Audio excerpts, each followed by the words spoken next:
how to change your password naman. So, once na naging subdealer ka na ni Load Central, may marireceive kang confirmation text. Nandun yung password mo. So, yung password mo is naka-default sa 123456. Kung paano palitan yon, tatype mo lang yung change pw space yung 123456 space yung new password na ipapalit mo. Kailangan 6 digit din.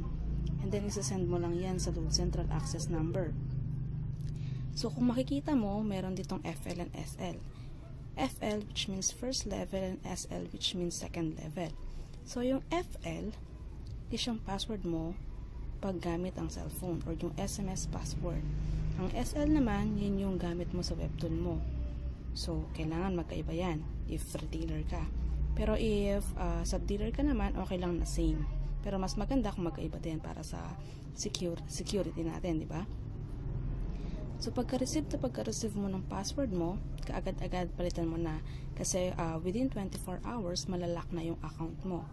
Pag nalock na yan, so kailangan mo pang gumawa ng command na unlock para ma-unlock yung account mo. Para ma-access mo online at sa cellphone. So, mas hassle yun. Mas maganda kung umpisa pa lang nakapagpalit ka na, di ba? So, yun lang naman ang difference between FL and SL.